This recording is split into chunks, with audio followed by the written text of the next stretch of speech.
Je vais laisser Patricia parler bien mieux que moi de ce qu'est la MCAC. Je te laisse la parole, Patricia.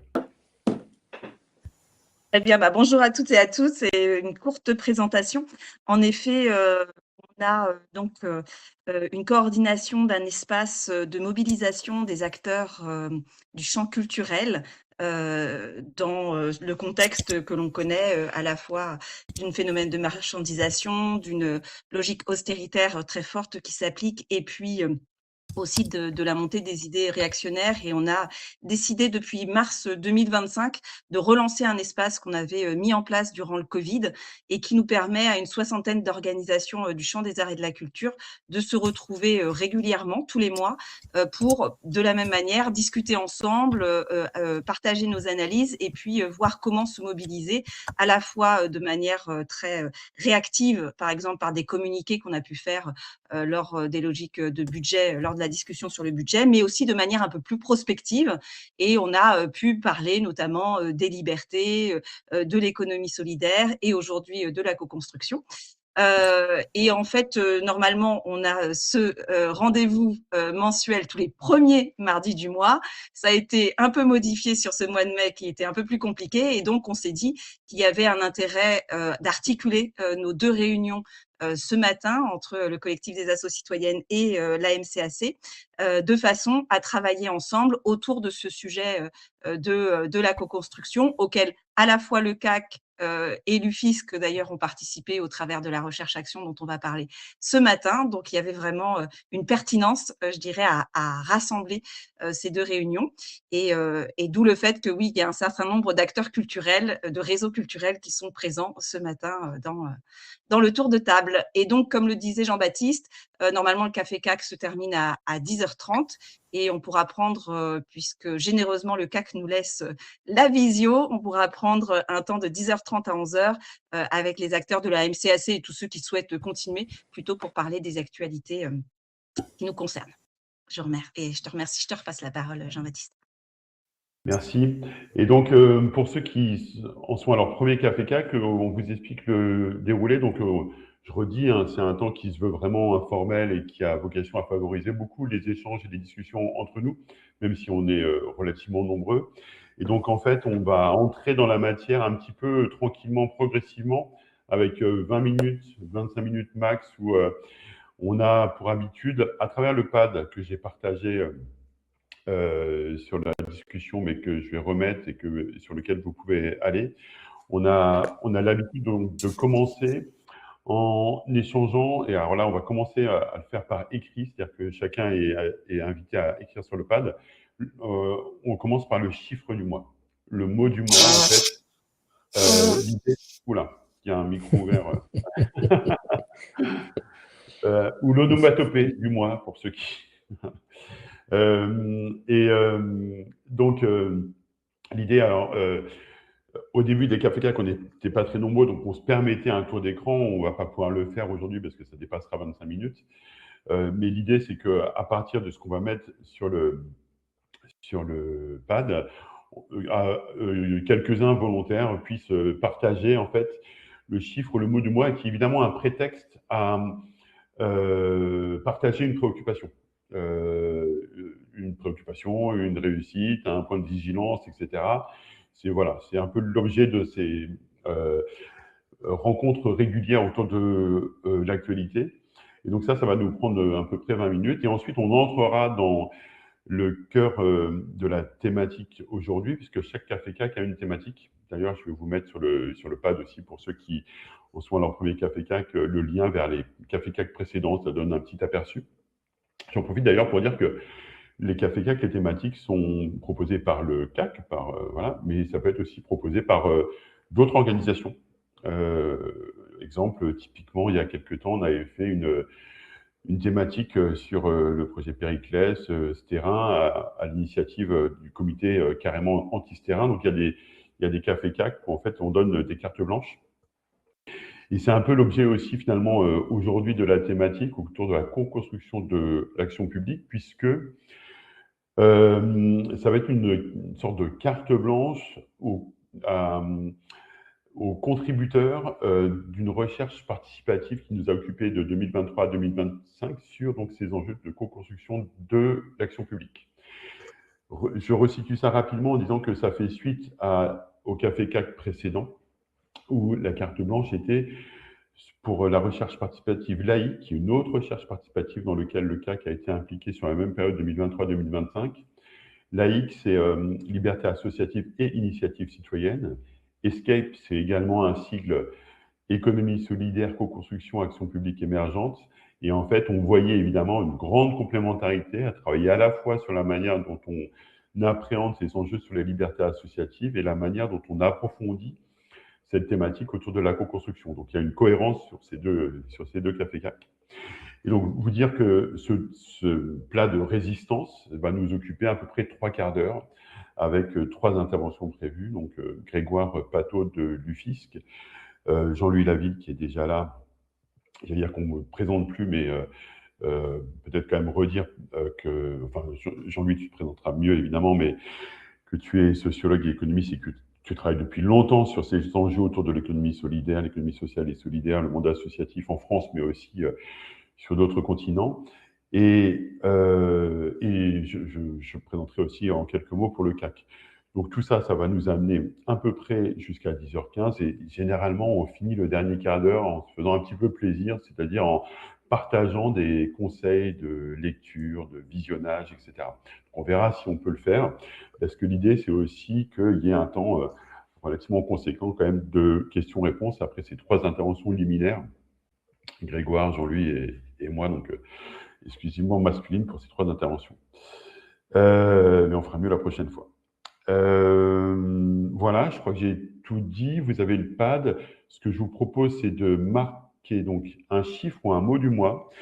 Et puis, l'idée, c'est que ceux qui le souhaitent puissent lever la main, se manifester donc en levant sa main grâce à l'icône en bas ou alors en mettant une petite étoile sur le chat. Et puis, on va se passer la parole comme ça pendant une petite vingtaine de minutes pour partager le mot du mois ou le chiffre du mois. Donc voilà, n'hésitez pas. Et alors, du coup, comme je vois qu'il n'y a pas encore de chiffre du mot du mois, je passerai bien la parole à un habitué ou une habituée du Café CAC. Et par exemple, à tout hasard, à Dominique Beauvillain, depuis Rouen, parce que je suis sûr que l'œil affûté que tu portes sur l'actualité va t'amener à nous partager quelque chose. Dominique, à toi la parole. N'en fais pas trop, Jean-Baptiste. Bonjour à tous et toutes. Et du coup, faut que tu te présentes. Faut que je me présente. Dominique Mauvillain, je suis bénévole au planning familial et également bénévole au CAC, où je représente le planning familial, mais voilà, où je suis aussi de plus en plus active, on peut dire. Voilà. Moi, j'ai mis comme mot du mois, alors il y a 2 mots, c'est audition sénatoriale, parce que on peut regarder, il y a depuis le mois de février une audition au Sénat par des sénatrices, et le thème c'est le financement des politiques publiques. Et c'est assez intéressant parce qu'elles essaient de trouver le cheminement des financements philanthropiques pour la plupart, euh, pour les politiques publiques, et surtout elles essaient de débusquer les, je sais pas, parce que c'est pas énoncé comme ça, elles essaient de voir comment cheminent les sous à l'extrême droite, pour la philanthropie d'extrême droite. Mais évidemment, c'est pas annoncé comme ça. Et c'est passionnant. C'est un peu, faut pas tout regarder à la file parce que c'est assez dense et mais c'est vraiment passionnant. Voilà, on apprend plein de choses. Et elles ont auditionné autant des ministères que évidemment des fondations, des associations. Donc elles ont vraiment auditionné beaucoup de personnes de tous horizons. Mmh. Merci Voilà. beaucoup. Ouais, merci beaucoup, Dominique, pour ce point d'actualité qui effectivement est j'allais dire de plus en plus important parce que c'est une commission qui est sur un semestre et on approche de la fin des conclusions qui sont très attendues. Juste, j'en profite pour dire pour ceux qui ne sont pas habitués au Café Cac, vous allez recevoir, parce que vous êtes inscrits en fin de journée ou demain, toute une série de ressources qu'on évoque là. Donc, on vous mettra ce lien vers les travaux de la commission sénatoriale, effectivement, et on en profitera, je pense, pour vous mettre aussi en lien les ressources qu'on est en train de créer dans le cadre d'un cycle de webinaires qui est sur un sujet complètement connecté, donc qu'on mène au CAC, qui s'appelle Association Recul de la démocratie et philanthropie avec un S, et notamment la dernière séance qui portait sur la philanthropie d'extrême droite. Voilà. Alors, l'idéal, c'est donc de mettre un mot ou un chiffre du moins sur le pad et son prénom, comme ça, je passe la parole au fur et à mesure. Quelqu'un a mis le mot trésorerie, alors je ne sais pas qui, mais c'est intriguant. Je propose que la personne qui a mis ce mot-là, voilà, Ingrid.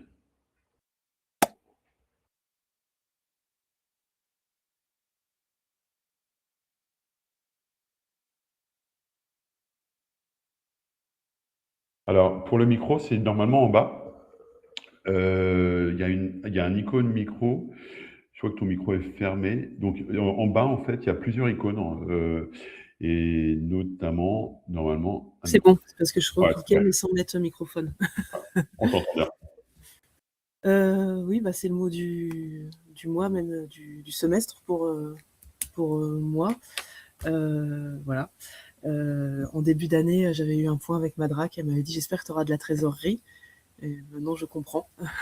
Donc voilà, c'est vraiment, on est, donc comme si on a un réseau, et on a beaucoup d'adhérents et de structures adhérentes, et c'est un peu effectivement, là, en ce moment, la course à l'arrivée des subventions, et ça commence à tendre un petit peu.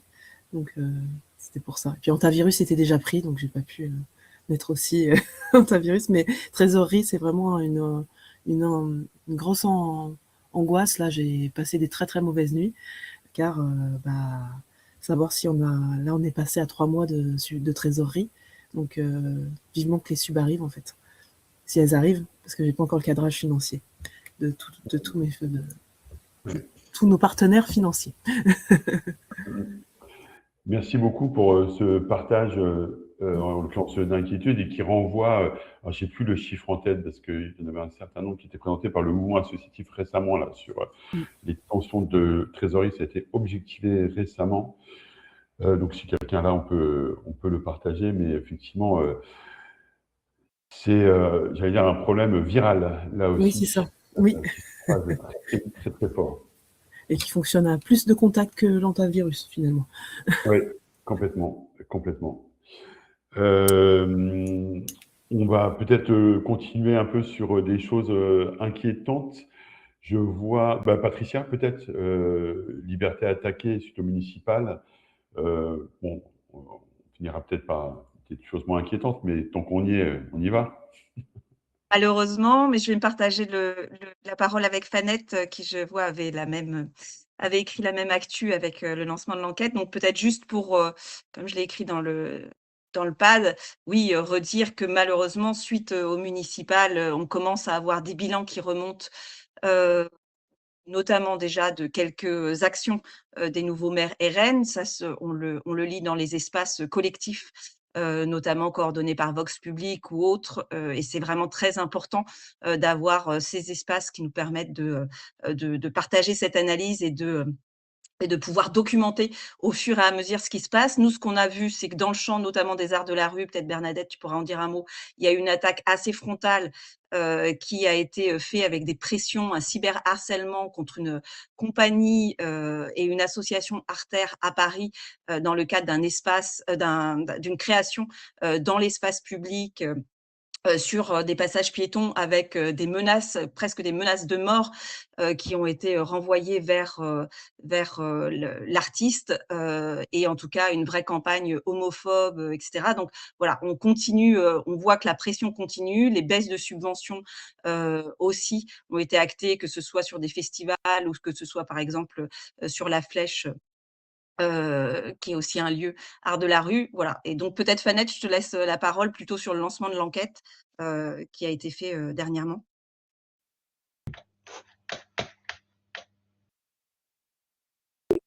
Mon micro, oui. Et peut-être j'essaie de mettre ma caméra ou pas.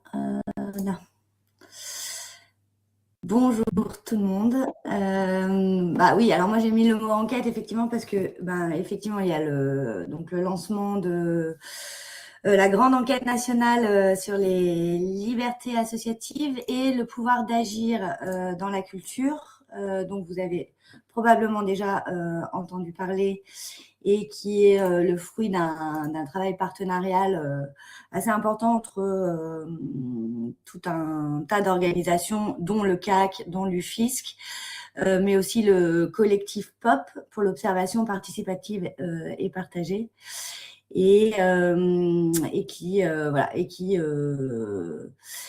vise à documenter les restrictions du pouvoir d'agir, alors dans la culture plutôt, des associations et champs de l'ESS,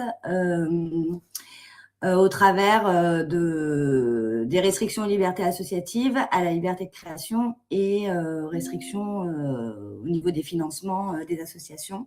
Elle est très rapide et simple, on va dire, à remplir. Donc voilà, vous êtes invités à la relayer et à la remplir. Et par ailleurs, voilà, aussi, j'avais mis ça aussi parce que Actif, on est aussi en travail sur une observation participative et partagée à l'échelle des lieux du réseau. Il y a Cartocrise aussi qui a été relancée. Donc voilà, il y a tout un tas d'initiatives pour essayer de documenter un peu et de s'outiller dans le dialogue avec les pouvoirs publics, notamment, et mieux se connaître. Voilà, là, merci. Merci beaucoup, Fanette et Patricia. Et puisqu'on parle d'enquête, alors ça sera une enquête pas simplement quantitative, mais aussi avec un volet qualitatif important, mais il y aura quand même des chiffres. Et donc, comme la consigne, c'est un mot du mois ou un chiffre du mois et qu'on n'a pas encore eu de chiffres, on peut passer la parole à Patrick qui, de manière sibylline, met le chiffre 40 000 dans le chat.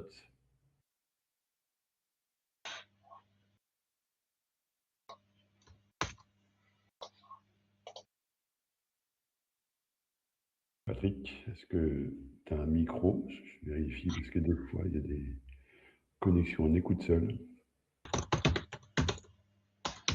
Ah oui, tu es en écoute seule, Patrick. Alors du coup, tu vas pas pouvoir nous expliquer de vive voix pourquoi 40 000. Je te propose de le mettre sur le pad et puis on va passer la parole à quelqu'un qui a un micro et qui a mis quelque chose dans le pad. On se donne encore 5 petites minutes. Peut-être Florent, parce que tu es à Lyon et à Lyon, il se passe un truc important aujourd'hui sur le front des libertés associatives. Je te laisse la parole.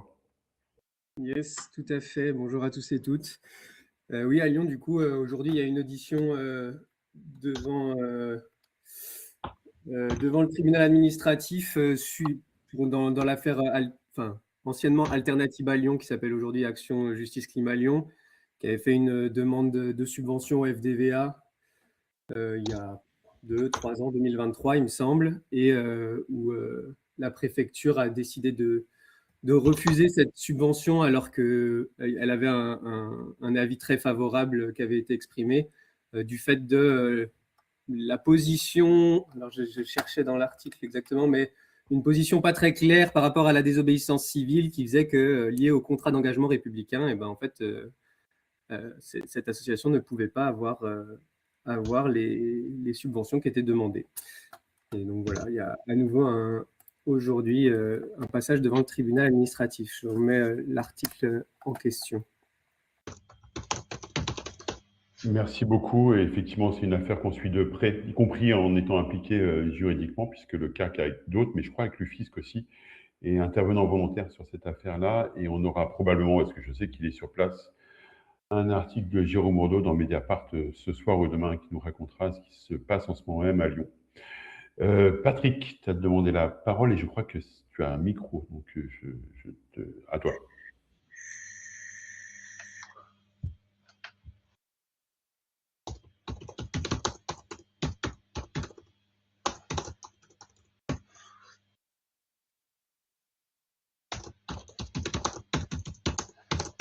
Alors, Patrick, on t'entend pas. On entend quelqu'un qui tape sur son clavier. Allô, Par contre, là tu m'entends? oui, et on t'entend. Voilà. Vas-y. Patrick Bernard, Mouvement français pour le revenu de base. Donc, comme nous tous, l'essentiel des actions sont menées par des bénévoles, mais avoir des moyens, c'est bien aussi pour avoir pour à la fois la logistique et avoir des soutiens professionnels. Alors, on n'a pas les moyens d'avoir des salariés, mais on a des prestataires qui nous aident. Et on a, j'ai mis moins 40 000 parce que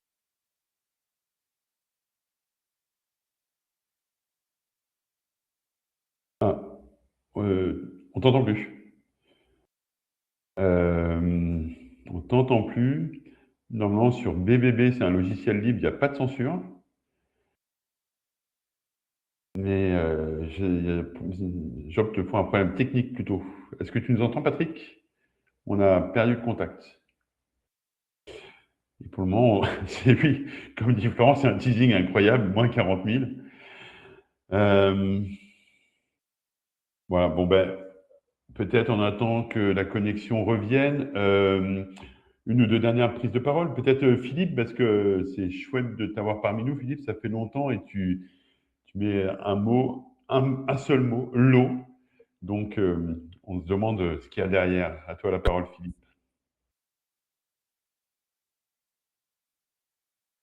Si tu es en... Allô? Oui, vas-y. Là, j'ai vu passer en écouteur. Oui, non, c'est compliqué ce logiciel. Ah, vas-y. Oui, donc nous étions, enfin nous sommes encore cette année, sous une fondation pour le progrès de l'homme, qui est une fondation suisse, donnée 40 000 euros par an, depuis 2 fois 3 ans. Et bon, souvent dans les fondations, ils font tourner un petit peu les bénéficiaires. Donc voilà, on se mobilise pour trouver d'autres puisque c'était essentiel de nos ressources venaient d'eux. On a des ressources de dons, etc. Mais on va chercher de nouveaux mécènes. Voilà, mais bon.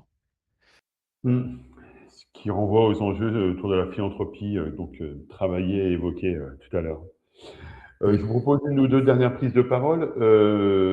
Philippe, si tu veux, si tu le souhaites, tu as mis l'eau dans le chat et donc du coup on se demandait ce qu'il y avait derrière. Oui, vous m'entendez? Oui. Oui, j'ai mis l'eau parce que bon, je vous rejoins ce matin, toujours intéressé par la problématique de la co-construction de l'action publique. Et il s'avère que dans le pays de Redon où je suis, nous sommes assez actifs en ce moment. Bon, on a pas mal de sujets de lutte collective, mais très engagés sur la problématique de l'eau.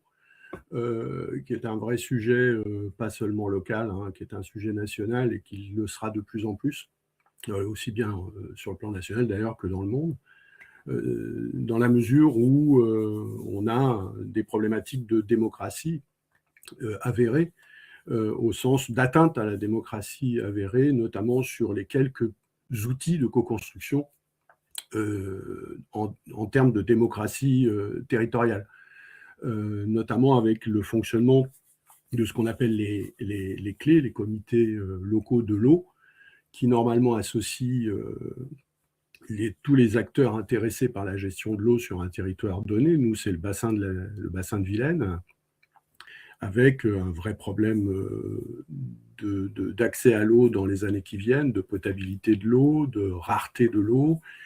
Et il s'avère que cette commission, ce comité local de l'eau a pour but de poser des orientations dans ce qu'on appelle le SAGE, le schéma d'aménagement de gestion de l'eau, qui est très timide. Hein. Il s'avère on a fait des contributions, notamment en termes de consultation publique, pour critiquer ce SAGE, mais on en est arrivé maintenant à le défendre pour le peu d'avancées du fait que l'État refuse, alors que c'est totalement illégal, refuse la mise en œuvre et sans le caractériser et le dénoncer ou le formaliser, la mise en place du SAGE.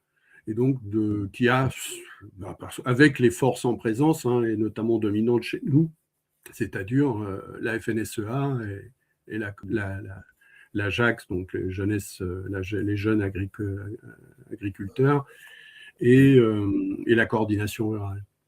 Et là, on est dans un vrai phénomène d'opposition et dans une impasse, en fait, en termes d'action publique et de co-construction. Donc, qui passe obligatoirement par la lutte et l'opposition directe. Et Merci. je pense qu'on a un autre sujet, là j'aurais pu mettre mine, de projet d'extraction minière, toujours sur le pays de Rouen en particulier, où on est en train de lutter pour éviter et surtout ne pas autoriser à titre individuel sur l'ensemble des propriétés et des terres, des territoires concernés, l'accès à la recherche. Parce qu'une fois qu'ils ont mis le pied dans une... Je parle des sociétés hein, qui ont été habilitées à intervenir et à faire les recherches, une fois qu'ils ont mis le pied, après, ils font ce qu'ils veulent. Donc là aussi, on est sur un point de tension très très important et obligatoirement des solidarités qui se construisent avec les élus locaux, les collectivités, etc. Ça a été autorisé bien évidemment par le ministère de l'économie. Merci pour ce point d'actualité qui offre une transition en fait avec la thématique sur la co-construction et qui montre aussi qu'il y a des enjeux mêlés entre bataille économique et bataille culturelle. Ça donne peut-être l'occasion, je vais le mettre sur le chat, de partager les travaux de Eau et Rivières de Bretagne, puisque c'est une association environnementale, mais qui a la particularité de prendre à bras-le-corps, j'allais dire, la dimension culturelle de cette bataille, avec notamment le travail d'Aurélie Bézenval, que beaucoup connaissent, puisqu'elle a été collègue de Patricia et de Grégoire à l'UFISC, et elle est donc chargée de mission sur le croisement du travail de Eau et Rivières de Bretagne avec les enjeux culturels. Et je crois que c'est un exemple assez inédit en France. Donc, je vous invite vraiment à aller voir son travail qui est hyper intéressant. Et donc, je vous propose de peut-être en finir là. Après, peut-être juste Dominique, puisque tu as levé la main, le dernier mot sur ce point d'actu. Puis après, on passe au plat de résistance, c'est-à-dire le focus sur la co-construction. Dominique, peut-être rapidement. Oui, rapidement, je vous en dirai plus bientôt, mais le 23 juin, il y aura un forum à Paris qui réunit un peu toutes les initiatives des expérimentations de la sécurité sociale de l'alimentation. C'est que dans le 20e, on est expérimentateur, dans le 14e aussi, dans le 18e, ça va venir. Et voilà, donc il y aura un forum et c'est, bien sûr, c'est un petit peu en lien avec la présentation précédente parce qu'on soutient l'agriculture paysanne, bien sûr. Et bon, c'est une petite pierre, un petit maillon dans cette chaîne alimentaire de la fourchette. Mais je vous mettrai, je mettrai au CAC, je ne sais même pas où aura lieu ce forum encore, mais je sais que c'est le 23 juin. Merci. Merci pour ce partage et cette tonalité plutôt positive et enthousiasmante dans ce tour d'actu qui n'était pas forcément entièrement. Je vous propose du coup de passer au plat de résistance, le point sur la co-construction avec 3 prises de parole qui vont être assez rapides, en tout cas pour la mienne et puis je crois aussi pour celle de Grégoire. Et ensuite, on aura donc un temps de questions-réponses. Alors, je vais essayer de vous partager rapidement un petit diaporama. Vous allez me dire si ça marche ou pas. Si vous avez quelque chose à l'écran. Est-ce que vous voyez quelque chose? Je ne vous vois plus, moi, alors, par contre. Oui, ça arrive, c'est bon. C'est bon? Super. Donc, Ça arrive. Ah, ça arrive. Bah, tu me dis quand c'est bon? L'idée étant vraiment en 2 minutes de resituer en fait comment est-ce que c'est. C'est bon. Super. Donc l'idée c'est vraiment prendre 2 minutes pour resituer finalement l'historicité de cette implication dans cette thématique de la co-construction pour le CAC.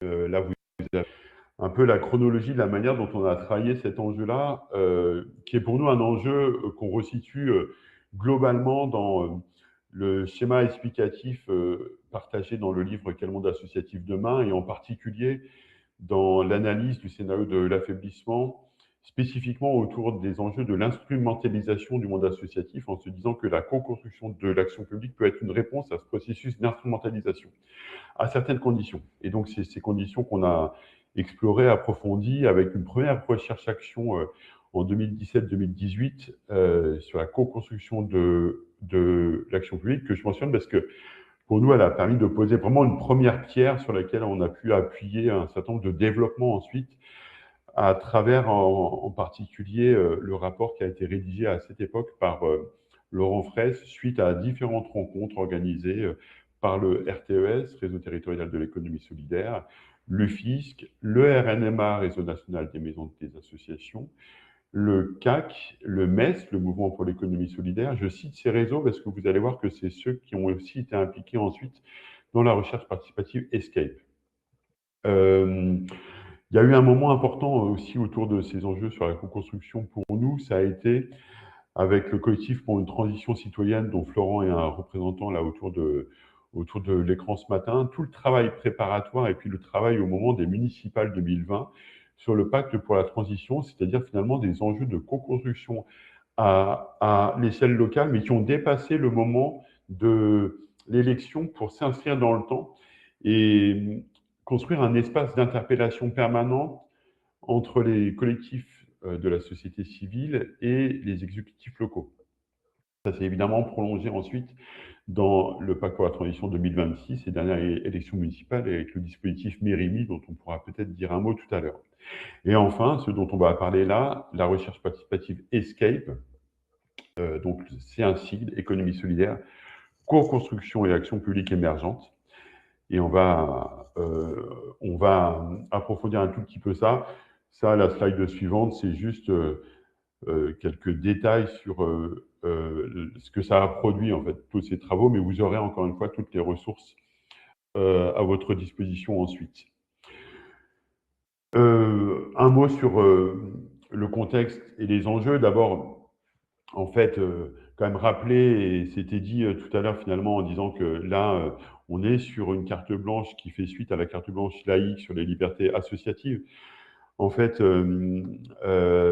c'est un contexte qui est peu favorable en fait à la co-construction actuellement. Et c'est en quelque sorte, on peut même aller jusqu'à dire que c'est des résistances démocratiques, les démarches de co-construction. Qu'il y a évidemment une tension très très forte entre les discours, entre la récurrence du terme et ce qu'on peut constater de pratiques effectives sur le terrain, et que tout ça prend quand même place dans une culture politiquement, historiquement, qui n'est pas favorable non plus à la co-construction, une culture politique décisionniste et marquée de plus en plus par le New Public Management, c'est-à-dire en fait une vision gestionnaire d'associations vues comme des prestataires. Et bon, vous connaissez, j'imagine, la phrase qu'on répète souvent au CAC quand on est prestataire, c'est beaucoup plus difficile d'être protestataire et donc ça favorise en fait des dynamiques de dépolitisation.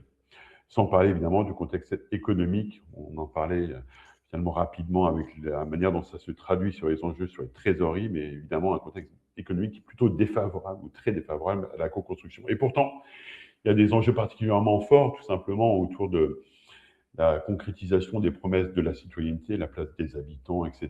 Et puis, finalement, un enjeu autour de qu'est-ce que la démocratie quotidiennement, c'est-à-dire est-ce que la démocratie, ce n'est que la liberté d'expression qui, par ailleurs, est largement battue en brèche, ou est-ce que, au-delà de la possibilité de s'exprimer et de dire des choses, il y a la possibilité de faire des choses, pas simplement comme spectateur, mais en étant vraiment acteur. Et donc, faire les choses, c'est forcément s'associer, faire les choses collectivement et donc co-construire.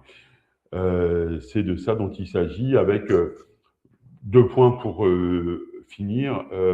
Une attention particulière, je pense, à porter sur la vigilance qu'on doit avoir pour que, enfin, autour du risque que cette notion de co-construction soit une notion valise qui devienne un peu creuse. Et donc, ça renvoie au premier chapitre, finalement, du rapport de Laurent en 2018, autour de la définition des termes, qui sont traduits là par un schéma qui est issu d'ailleurs d'un excellent article, je le signale parce que c'est une bonne porte d'entrée très synthétique, un article de Valérie Sindeau qu'on vous mettra dans les ressources. Et puis, donc, des enjeux autour de la définition et puis des enjeux autour, je pense, de la méthodologie, et notamment le 5e chapitre du rapport de Laurent Fraisse portait sur le séquençage des démarches de co-construction, et c'est parmi les choses qu'on a approfondies, mais que je vais laisser Grégoire et puis Jean-Louis développer s'il le souhaite. Juste un mot peut-être pour finir sur la tonalité de ces travaux. Ça va sûrement être le sous-titre du livrable, entre guillemets, qu'on est en train de produire et qui sera disponible cet été. La co-construction, en fait, on identifie à travers ces années d'expérience et d'expérimentation deux risques, et donc on marche sur ce fil. Il y a deux risques. Il y aurait le risque d'une approche un peu naïve autour de la co-construction, un peu enchanteresse, et c'est parfois ce qu'on perçoit dans un certain nombre de discours qui ont du mal à se confronter quand même derrière la réalité des faits. Et en même temps, le risque, c'est donc d'être naïf, mais aussi d'être défaitiste et de se dire que finalement, la reconstruction, en fait, c'est trop difficile et ça marche pas, et la marche est trop haute. Et on a heureusement toute une série d'exemples qui montrent que même en produisant pas forcément tous les résultats escomptés, ça reste des espaces d'apprentissage démocratique absolument incontournables et indispensables. Et notamment dans le secteur culturel qui, depuis longtemps, investit cette thématique-là. Et c'est là où je laisse la parole à Grégoire. Voilà.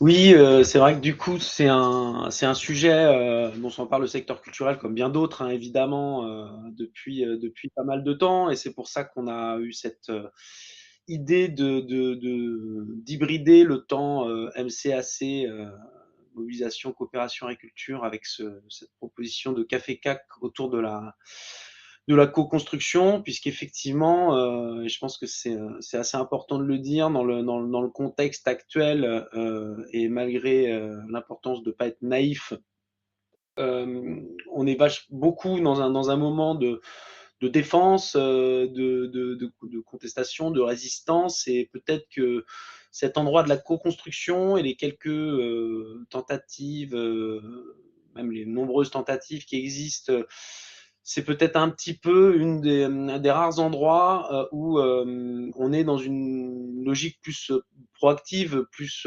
constructive. Et c'est vrai que nous, historiquement, et notamment à l'UFIS, qui est en lien avec d'autres, enfin en lien avec des adhérents, et notamment un adhérent très précurseur qui était la Fée du Roc, devenue la Fée des Limas, il y a eu des premières expérimentations de dynamique de co-construction. D'ailleurs, je pense que le terme n'était pas encore employé à l'époque, qui étaient les schémas d'orientation des lieux de musique actuels, qui sont aujourd'hui élargis à d'autres champs de la culture, les schémas d'orientation art et culture, qui sont vraiment des processus de démocratie participative à l'endroit, plutôt initialement d'un champ disciplinaire, qui du coup se veulent ascendants, exhaustifs en termes de représentativité des acteurs concernés et mobilisés, en lien avec différents échelons de collectivité, qui se veulent d'être dans une approche vraiment d'égalité de la parole et des postures. Et c'est vrai que ces schémas qui sont un peu précurseurs ont été suivis par le déploiement et le développement de plus en plus de processus qui aujourd'hui sont regroupés beaucoup autour d'un terme largement aujourd'hui, dire, qui fait largement consensus, qui est la notion de projet culturel de territoire, où là, on a un certain nombre d'acteurs et notamment de collectivités qui défendent une approche d'un projet culturel qui ne serait pas uniquement de proposer des saisons culturelles ou des activités culturelles qui seraient, entre guillemets, consommées par la population, mais vraiment des processus qui se pensent de manière beaucoup plus large dans une approche de ce qu'est la question de culture, pour essayer de penser un petit peu une logique de développement culturel territorial cohérente, qui prennent en compte l'ensemble des parties prenantes et qui s'appuient sur des logiques d'ingénierie qui facilitent des processus de coopération qui incluent l'ensemble des parties prenantes culturelles d'un territoire. Et c'est vrai que nous, du coup, quand il s'agit d'intégrer cette dynamique de formation participative, on a tout de suite eu l'idée qu'il serait intéressant d'aller observer de manière un peu plus fine ces processus de co-construction dans le champ culturel. Donc voilà, il existe un certain nombre de monographies qui ont été réalisées, peut-être que Jean-Louis reprécisera la méthodologie, mais sur des projets co-construits comme ça, notamment 2 dans la culture, qui sont intéressants à analyser avec un recul quand même à près de 20-25 ans sur ces processus.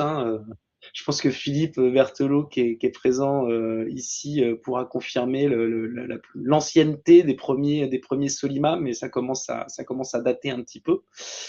Et après, ce qui était intéressant d'intégrer cette réflexion dans un processus plus large de réflexion, de recherche sur la question de la co-construction, c'était de voir dans quelle mesure, effectivement, est-ce qu'il y avait des points de comparaison en termes de méthodologie, en termes d'attente, en termes de manière de faire avec d'autres champs. Et notamment, je trouve que ce qui a été travaillé tout au long de la recherche-action et ce qui a été montré derrière dans le séminaire, dans les séminaires de clôture dont vous pouvez consulter assez facilement les actes et également une synthèse sur plusieurs des sites des partenaires, montre assez les points de résonance, les points de blocage partagés dans l'ensemble des secteurs. Et c'est vrai que là où on y voit du positif, à savoir ces intentions de co-construction sont effectivement, nous sortent un petit peu de cette, comme je le disais en introduction, de ce climat un petit peu plutôt de posture, de résistance, pour aller vers des logiques beaucoup plus constructives, ne doivent pas masquer le fait qu'aujourd'hui, on reste encore beaucoup dans une logique un petit peu d'effet d'annonce, de surfer sur cette sémantique qui effectivement peut paraître extrêmement positive, mais quand on observe de manière plus finement, je crois qu'aujourd'hui, on a des belles intentions, on a des capacités méthodologiques, d'accompagnement, d'ingénierie, d'appui de ces processus de co-construction, on a des objectifs qui sont assez clairs, mais on observe rarement et difficilement des processus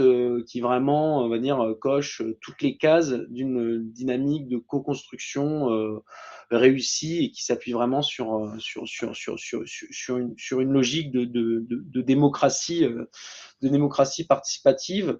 Or, et je finirai là-dessus avant de laisser la parole à Jean-Louis, je pense que aujourd'hui, c'est très important de défendre ces processus parce que ils font exister des endroits où la démocratie existe autrement que par le vote et la désignation d'élus qui représentent une société civile.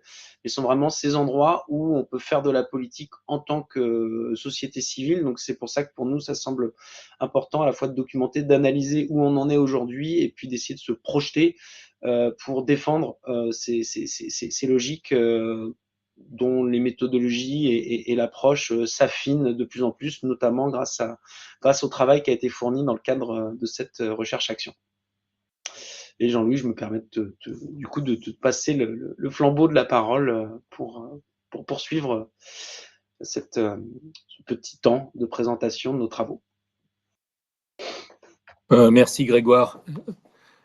Oui, en fait, pour reprendre pourquoi on a fait ce projet de recherche, je pense que ça vient aussi de la manière dont nous sommes persuadés d'être confrontés à un projet de grande ampleur, qui est un projet qu'on pourrait qualifier de projet de société ou de projet anthropologique, bien au-delà de l'économie, qui est le projet néolibéral, hein, et de voir comment est-ce que celui-ci a voulu réinstaurer le principe de concurrence comme principe structurant de l'ensemble de la société.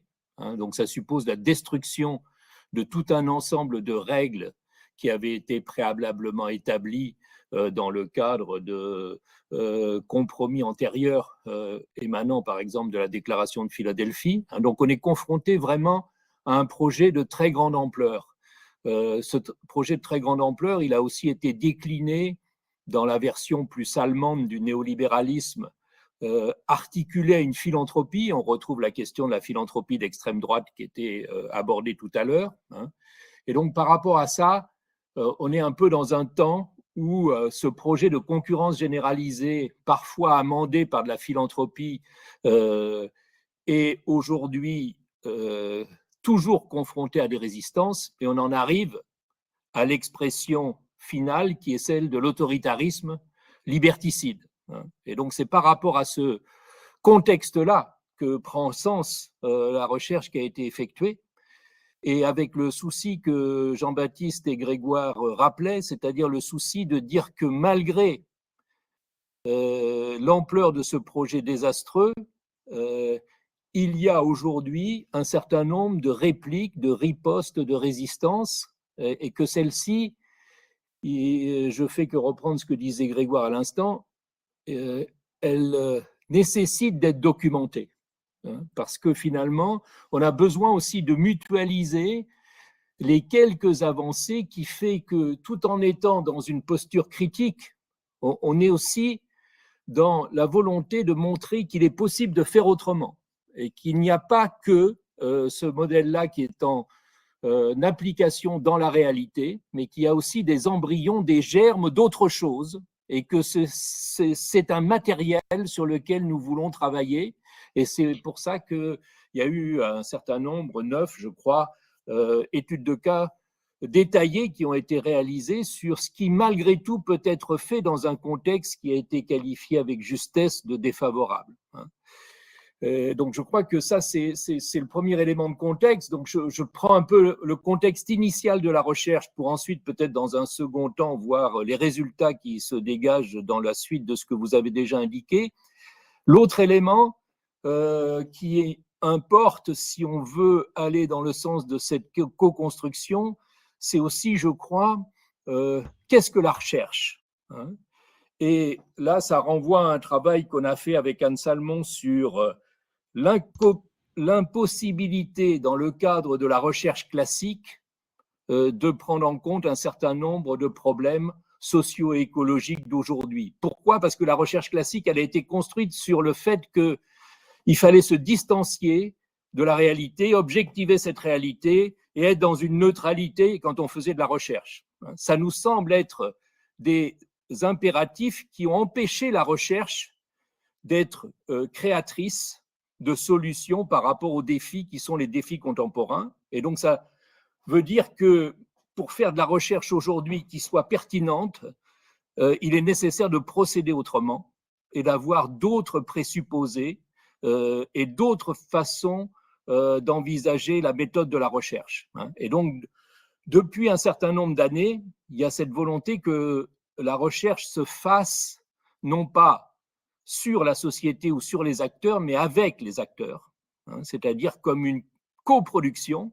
Donc, il y a à la fois la co-construction de l'action publique, mais il y a aussi la coproduction des connaissances qui est nécessaire pour pouvoir aborder ces thématiques autrement. Et cette coproduction de connaissances, elle se fait avec les acteurs. Et là, je voudrais aussi donner quelques éléments qui complètent ce qu'a mentionné Jean-Baptiste. Dès 2005, on avait fait un premier tentative de dialogue entre acteurs publics, responsables publics et chercheurs autour de l'ouvrage Action publique et économie solidaire qui essayait de voir comment s'implantait l'économie solidaire dans deux pays, le Brésil et la France. Et donc, on demandait à la fois des acteurs, des responsables publics et des chercheurs de voir leur point de vue pour que ceux-ci puissent se confronter. Il y a eu aussi le travail qui a été fait sur association et action publique. J'y pense parce que Philippe est là. Et il y avait donc un chapitre dans cet ouvrage remarquable que avait écrit Philippe sur le Solima, justement. Et je pense que c'est des jalons aussi qui ont un peu cheminé jusqu'à la recherche Escape. Et ensuite, il y avait ce qui a été fait sur quel monde associatif demain, ou sur le modèle socio-économique des associations, qui est maintenant disponible dans un ouvrage qui vient d'être publié là, il y a quelques jours, qui s'appelle « Éducation populaire, économie sociale et solidaire, de l'incompréhension au dialogue ». Donc, cette démarche d'Escape, c'est une volonté d'être dans une posture qui à la fois soit une posture critique par rapport à ce qui domine, mais aussi ouvrant sur d'autres possibles. Et c'est à partir de ça qu'on a essayé de baliser finalement quelques documents qui pourraient être utiles pour la mutualisation et pour la réflexion collective. Après, toujours pour être très schématique et très court et finir, quels sont les résultats qui se dégagent? Les résultats, c'est ceux que vous avez déjà esquissés, Grégoire et Jean-Baptiste, c'est-à-dire que contre une version affadie, dépolitisée de la co-construction, puisque ce mot est utilisé maintenant à toutes les sauces, il nous semble que pour qu'il y ait une véritable co-construction, il faut qu'il y ait une capacité de conflictualité démocratique, c'est-à-dire que la co-construction n'est pas un processus apaisé, il est un processus qui est productif s'il y a de la confrontation qui demeure constructive et qui ne verse pas dans la violence.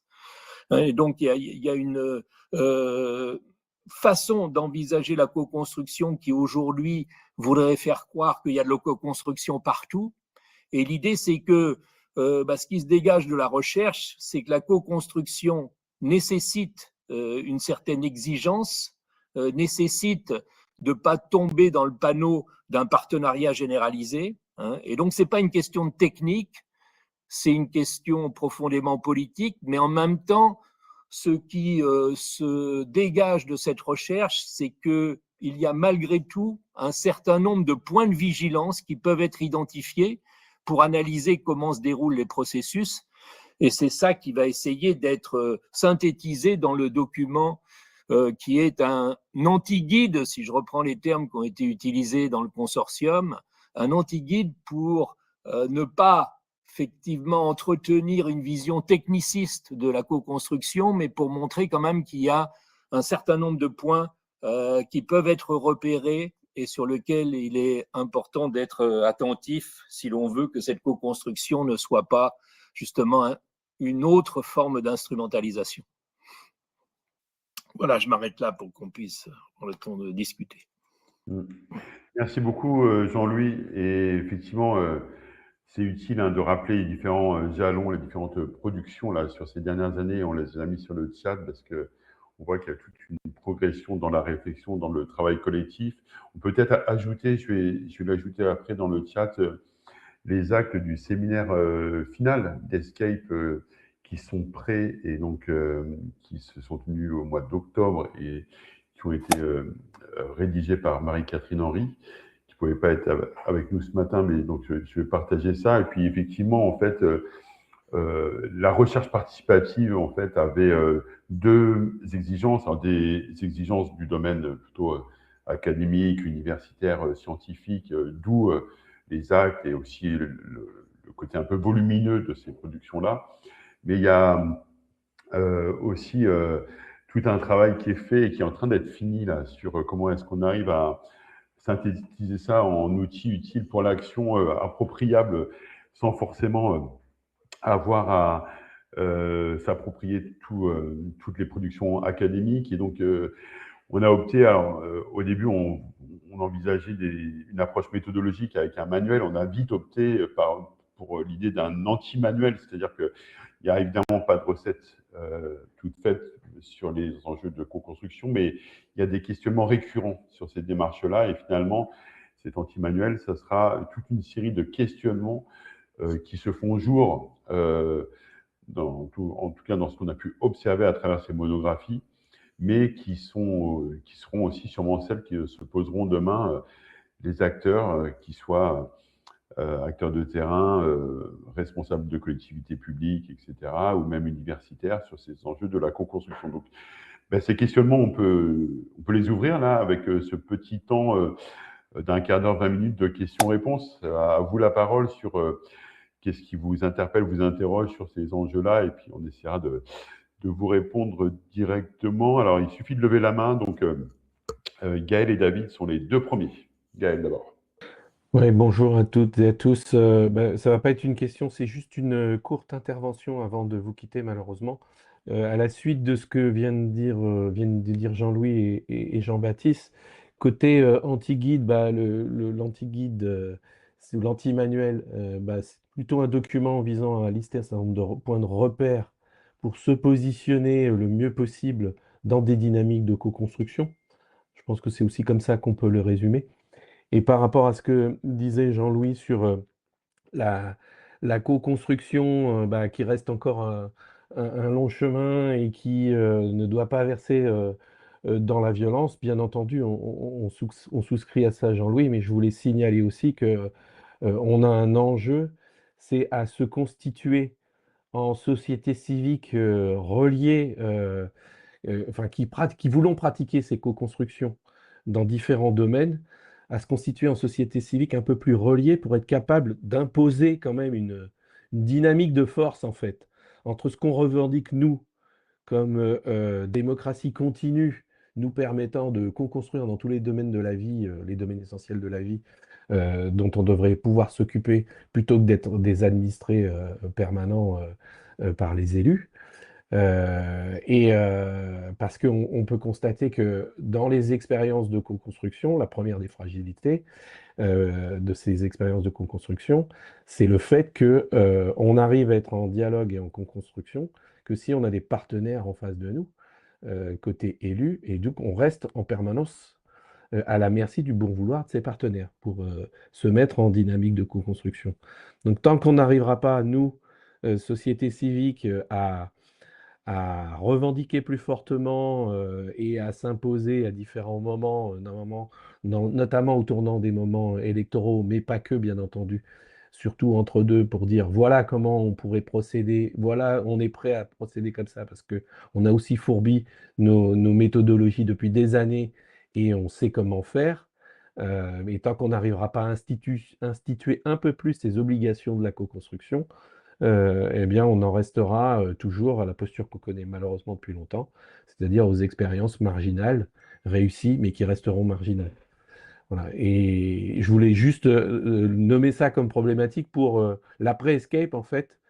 C'est quoi le chantier pour que, à partir de ces expériences qui sont probantes, on arrive à changer d'échelle. Je vous mets dans le chat aussi un lien vers un petit film qui vient de sortir qui a été fait par les cahiers pour décider et agir autour des assemblées pour décider et agir, qui montre aussi une autre forme et une première brique possible de la co-construction et qui devrait être instituée partout dans tous les territoires. Je vous laisse découvrir ça. On aura peut-être l'occasion d'en rediscuter dans un prochain Café CAC.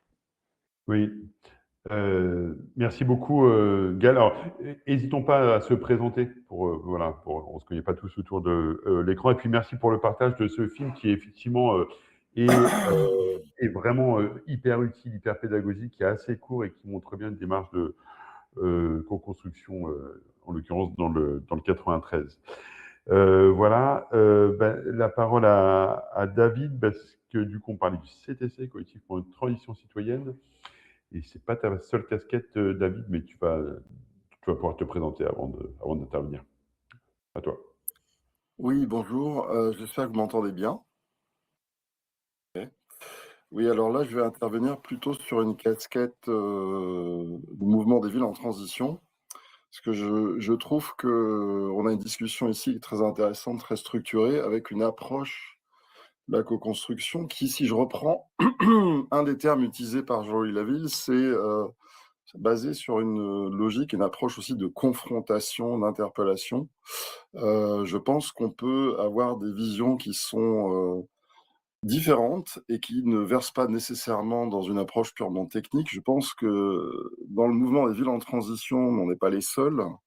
En France, il y a aussi Colibri, mais il y a aussi pas mal d'expériences qui existent à l'étranger. Il y a des approches qui sont aussi de type que je vais volontairement utiliser un terme anglais, quitte à faire un peu de polémique, de co-design, c'est-à-dire de dire que la co-construction au départ sur un certain nombre de sujets, sur un certain nombre de territoires.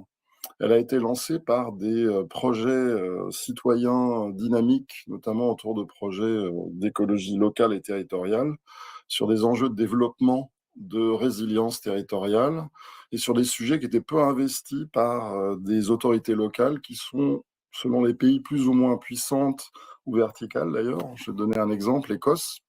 En Écosse, il y a beaucoup de municipalités qui n'ont pas de mairie ou d'institutions locales ou territoriales définies par rapport à cette échelle territoriale, et que ces acteurs ont eu le mérite de renouveler les registres d'action sur l'écologie et de développer des dynamiques inspirantes, d'acculturer un certain nombre d'acteurs, et pour autant n'ont pas eu besoin ou la nécessité de se confronter.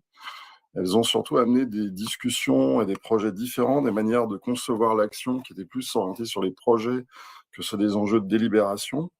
Et ça a amené aussi des visions du monde qui ont des éléments positifs ou inspirants. Et donc, du coup, c'est pas pour l'opposer à une approche qui est plus de résistance, c'est juste de dire que la co-construction peut avoir des dynamiques et des interprétations différentes, et que ça me paraît important de compléter ce qui a été dit aujourd'hui. Sinon, on est un peu dans effectivement, dans des constats qu'on voit aussi souvent en France, c'est-à-dire notamment d'élus qui ont du mal avec la co-construction. Il faut quand même dire que ce sujet a été abordé, par exemple, au Salon des maires il y a quelques années, qu'il y a aussi des réflexions au niveau de l'ADEME et d'autres acteurs comme la Fabrique des transitions d'accompagner les élus, les former. Donc c'est pas juste simplement une problématique d'opposition des élus, même si ça existe, évidemment, je suis pas naïf. Mais je pense qu'il faut aussi ouvrir ça de manière un peu plus positive aussi. Et il y a des expérimentations actuellement en France qui sont intéressantes. Et je finirai juste sur l'expérience que j'avais faite il y a 3 ans en intervenant à des journées d'été à La Rochelle, université d'été, sur les questions justement d'articulation d'action publique et action collective. Et il y avait 2 jours, des chercheurs étaient présents sur la participation citoyenne, sujet qui est souvent très négatif. Et au bout de 2 jours, finalement, le constat des chercheurs, c'était, après 30 ans de recherche, ça marche pas. Et le lendemain, il y avait ces 2 journées d'été avec notamment une intervenante de Poitiers. Et tout d'un coup, il y avait cet exemple et d'autres qui, tout d'un coup, amenaient une espèce de lueur d'espoir. Et je me disais, j'espère quand même qu'il y a des chercheurs qui sont enquistés depuis 30 ans sur ces terrains de recherche avec beaucoup de négativité qui sont restés le lendemain pour voir qu'il y a des choses qui bougent, et pas qu'en France, mais aussi en France, et pas simplement sur des logiques de résistance et de confrontation. Voilà, j'ai dit.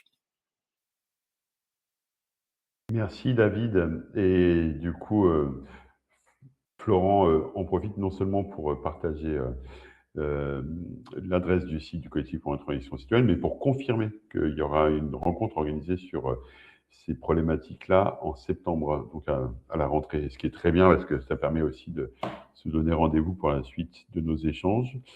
D'autres questions, observations, analyses partagées? La parole est à vous.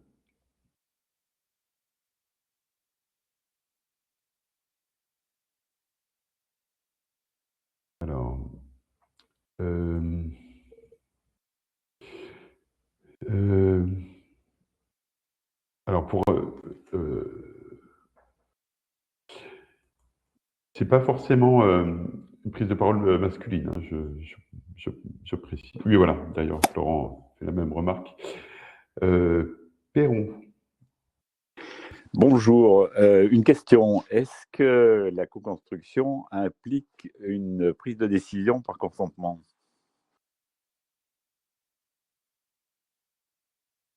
Alors, qui veut répondre, peut-être Grégoire ou Jean-Louis, sur la façon de décider, comment on décide? Est-ce que la co-construction implique une prise de décision par consentement?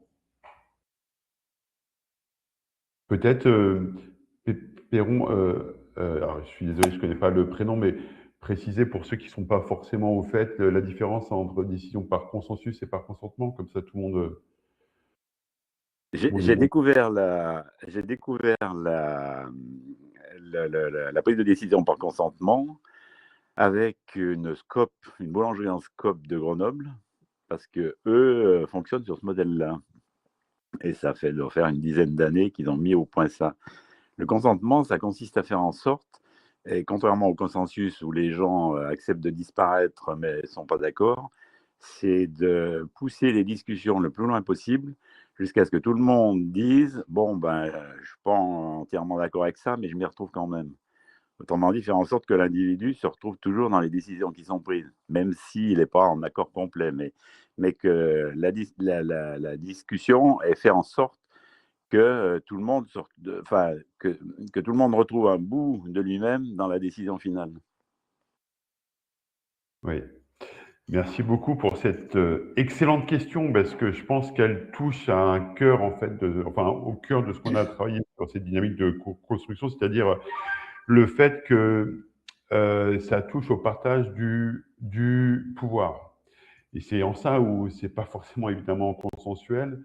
Et du coup, les modalités particulières et très précises en fait des techniques de décision par consentement permettent d'aborder ça de manière sûrement plus fine. Donc, je ne sais pas s'il y a des expériences ou des retours par rapport à ça. Je vois Dominique, tu lèves la main.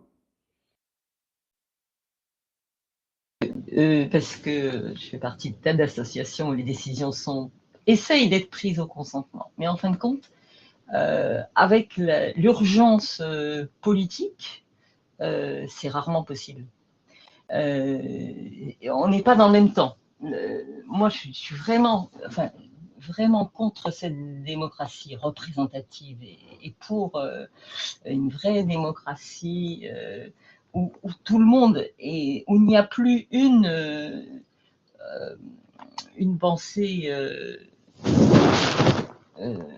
je trouve plus mes mots là, qui s'opposerait, hein, où chacun peut entendre la décision qui a été, peut vivre avec la décision qui est prise. Mais quand on demande de prendre une décision, souvent dans une association, eh ben on n'a pas le temps. On n'a pas le temps de remettre sur le métier 3 fois la même discussion.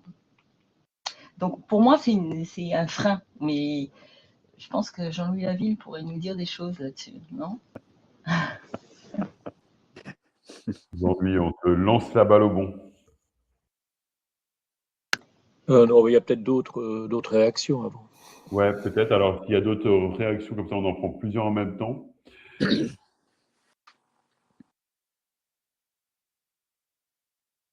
y a d'autres remarques, questionnements qui se font jour. Étienne.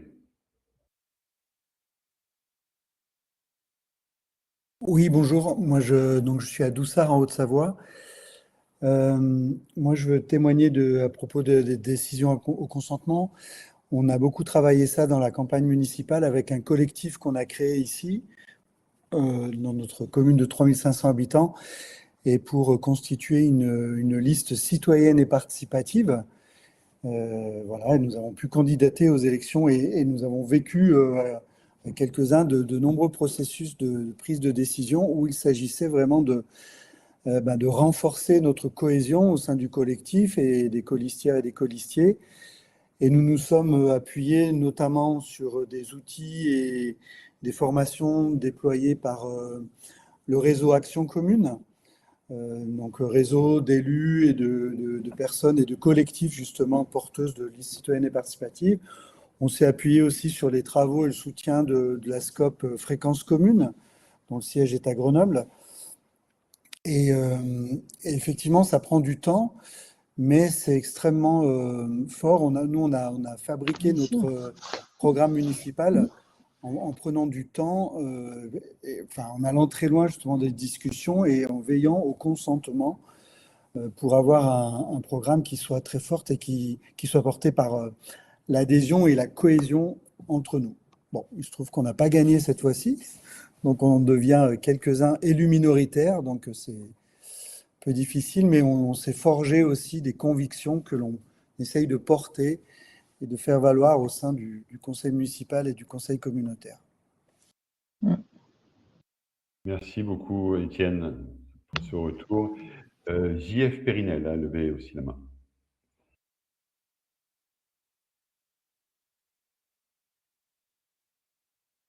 Ah, mais le micro reste éteint, il faut l'allumer en bas. Il y a un icône micro, à côté d'un icône caméra normalement. Et en appuyant sur cette icône micro, on ouvre le micro. Ça ne marche pas. Si, ça y Si, est, ça y c'est est, ça bon. marche. Parfait. En fait, il faut choisir le micro avant d'appuyer dessus parce que c'est au niveau du matériel. Bon, oui, bonjour. Non, je vous appelle d'abord pour vous dire que donc, moi, je suis à Grenoble, mais je n'ai pas travaillé avec la SCOP que vous citiez. Par contre, je suis fondateur d'une SCOP et salarié maintenant à la retraite depuis pas très longtemps. Et puis, j'étais beaucoup engagé, je suis encore beaucoup engagé dans les associations très opérationnelles. Et moi, je rejoins parfaitement la réflexion d'Étienne pour dire que dans notre scope, on a réussi à mettre ça en place, mais on a 20 ans maintenant, donc il faut du temps, il faut créer effectivement un consensus permanent, en fait, il faut échanger en permanence, il faut développer ces repères, c'est vraiment une culture générale à acquérir, et ça ne se fait pas du jour au lendemain. Et en association, j'ai essayé de mettre aussi ça en place, et j'y suis arrivé en acceptant de perdre du temps, entre guillemets, à faire de temps en temps ce qu'on appelait des séminaires internes où on passait une matinée à discuter, à échanger sur des sujets qui nous préoccupaient, sur l'avenir de l'association, sur des sujets de fond qui permettent derrière d'être beaucoup plus efficaces dans les décisions lorsqu'il s'agit de prendre des décisions opérationnelles. À partir du moment où on a des repères à la fois éthiques et opérationnels sur lesquels on a déjà établi un consensus qui permet d'avoir le consentement, ça permet d'avancer beaucoup plus vite. Voilà. Merci beaucoup pour ce témoignage qui, je pense, fait beaucoup écho à ce qui est travaillé notamment en Belgique par Quentin Mortier, qui est aussi autour de l'écran, sur la nécessité de finalement prendre le temps de faire démocratie, appuyer sur ces politiques, prendre le temps d'en gagner, c'est pas mal. Voilà, est-ce que Jean-Louis, tu veux réagir sur ces prises de parole ou on continue à prendre des remarques à la volée? Là, je vois pas de main levée, donc Jean-Louis ou Grégoire, si vous voulez intervenir, vous pouvez ouvrir le micro. Grégoire, je commence pendant que tu as la bouche pleine Et oui, je pense qu'il y a deux niveaux qui sont un peu différents. C'est comment est-ce qu'il est possible de travailler sur le consentement et sur des décisions qui relèvent de ce registre dans la constitution d'une société civique, pour reprendre ce qui était dit. Et ensuite, il y a forcément aussi une confrontation avec des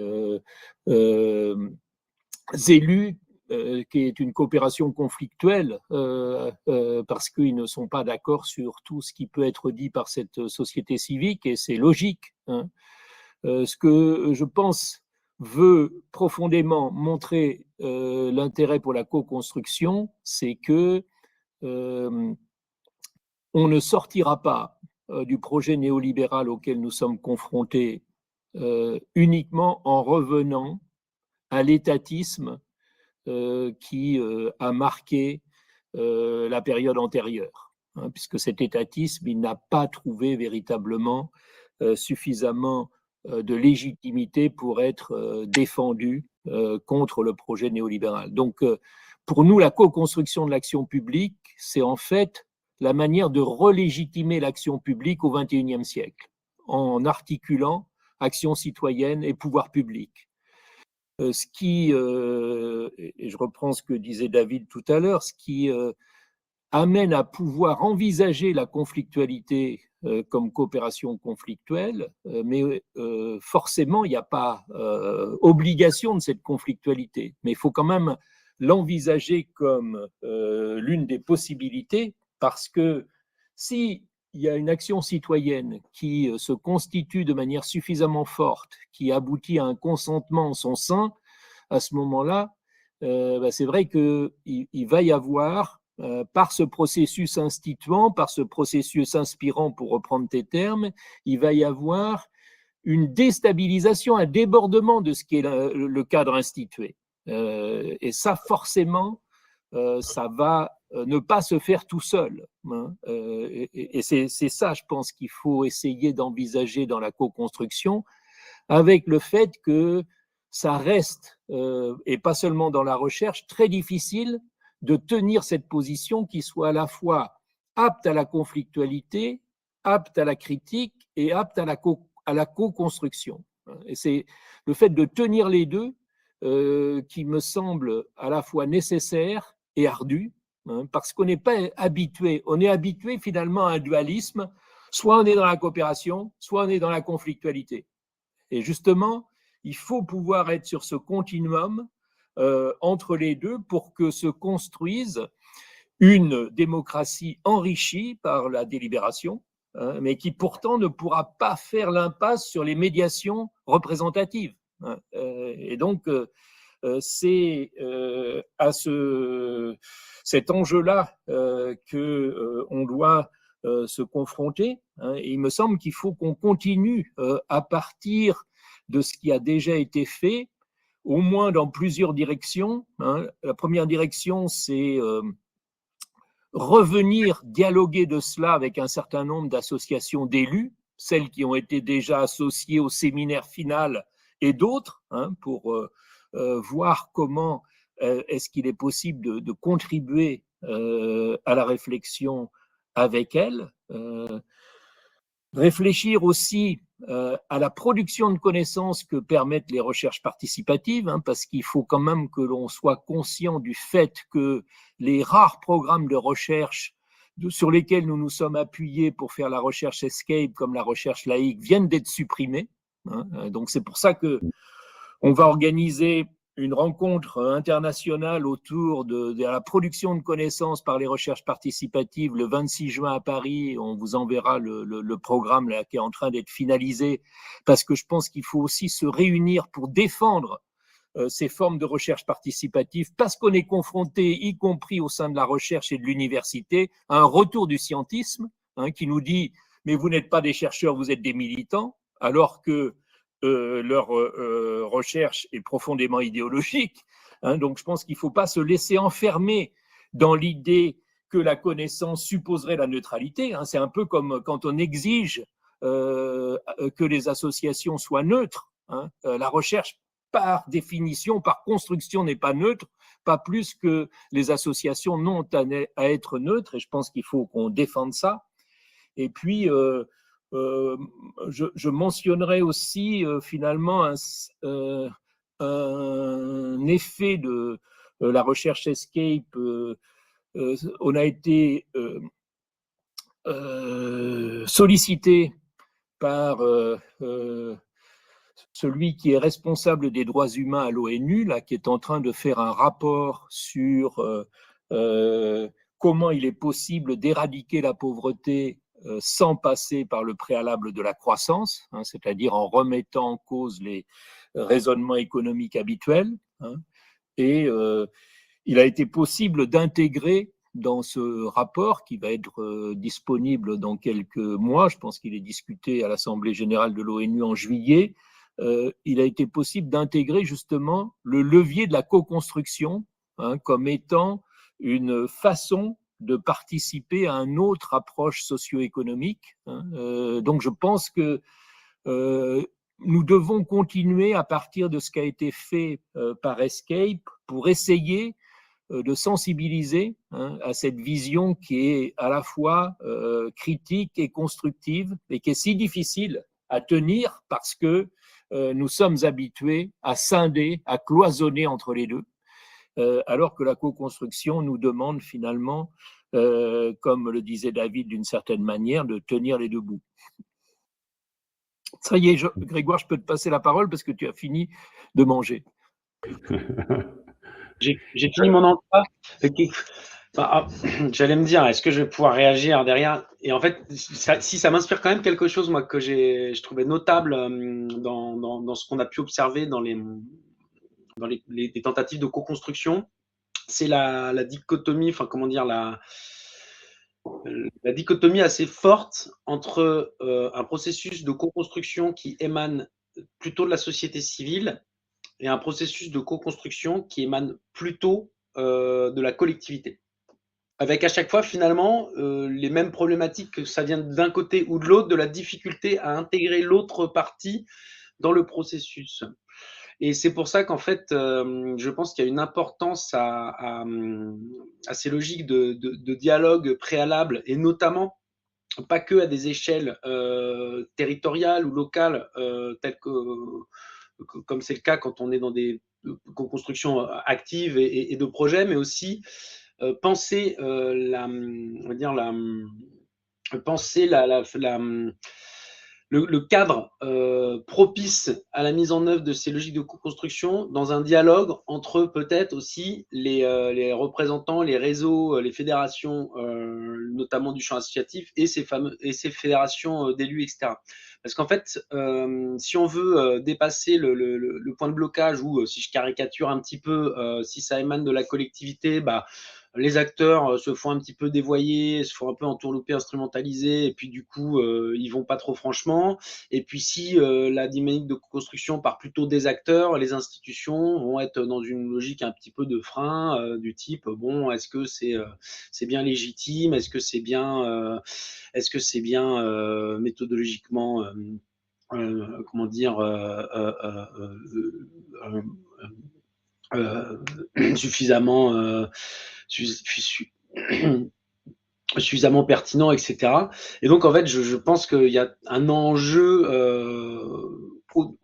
macro, au-delà de donner de la méthode à ces envies, à ces dynamiques de co-construction qui sont plutôt à des échelles de territoire, à aussi poser à travers la documentation, la recherche, le dialogue, plus à un niveau national entre des entités représentatives, pour, on va dire, légitimer en soi ces processus et les rendre, on va dire, entendables pour les deux parties prenantes, qu'ils émanent d'une partie prenante ou de l'autre. Je ne sais pas si j'ai été très clair, mais pour moi, j'ai l'impression que c'est quand même un des enjeux forts que je vois ressortir de la recherche-action, c'est-à-dire d'où part la co-construction, ça influe, donc il faut à un moment donné qu'on soit capable de se dire, côté institution comme côté acteur, que chacun est légitime dans ses velléités de faire de la co-construction.